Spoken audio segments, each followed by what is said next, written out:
प्रदोष पड़ती है, बहुत ध्यान से सुनना महाराज। सोमवार की प्रदोष पड़ती है तो शंकर भगवान कैलाश पर निवास करते हैं। मंगलवार की प्रदोष पड़ती है तो शिव काशी में निवास करते हैं। बुधवार की प्रदोष पड़ती है तो शिव रजत भवन में निवास करते हैं।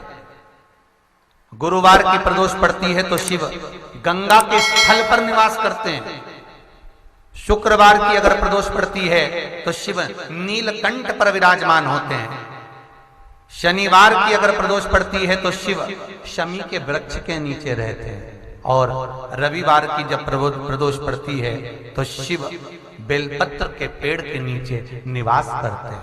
महाराज ये एकादशी शंकर से कह रही है कि आपका स्थान ये नहीं कि आप कैलाश पर मिले, उस वार को, उस तिथि के दिन, उस अनुकूल।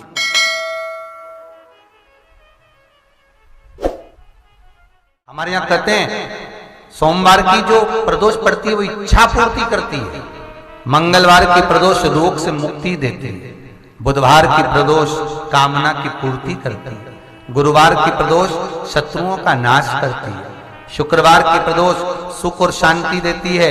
शनिवार की प्रदोष संतान का सुख देती है। और रविवार की प्रदोष जो काम दुनिया में कोई नहीं कर सकता वो अचूक फल की प्राप्ति रविवार की प्रदोष करा देती है। महाराज ऐसी प्रदोषों का नियम वर्णन किया चाहिए। भगवान कहते ठीक है तू थोड़ी देर खड़ी हो। एकादशी सम्मुख खड़ी हुई।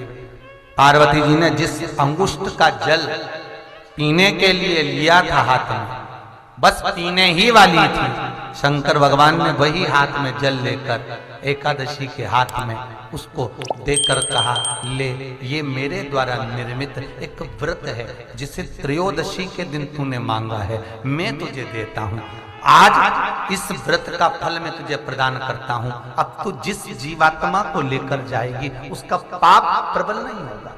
किसी स्त्री, पुरुष, बालक, बुजुर्ग जो भी होगा जिसने प्रदोष का व्रत करा होगा वो जीवात्मा को तू किसी फल की कामना से नहीं स्वतः ही लेकर चली जाए, उसमें कोई कामना नहीं। जीवन में 11 प्रदोष या 26 प्रदोष करने के बाद आप उसका उद्यापन कर कर विराम भी दे सकते। पर जीवन में एक बार प्रदोष का व्रत मौका मिले, जिस कामना से जिस दिन का भाव आपके मन में आए कि मुझे रोग से मुक्ति पाना है तो ये प्रदोष मुझे करना है, भाई रोग मुक्ति के लिए हम जो भी आपके मन में आ रहा है, संतान प्राप्ति के लिए शनिचरी प्रदोष, आप उसका स्मरण करें। फिर लिखा शिव महापुराण में, बड़ा सुंदर लिखा वेदव्यास जी ने, मान लो आप प्रदोष का व्रत नहीं कर सकते,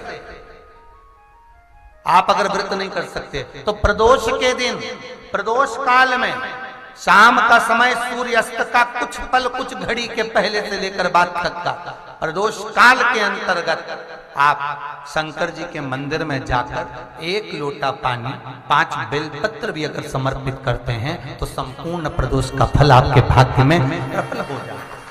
शिव महापुराण में इसका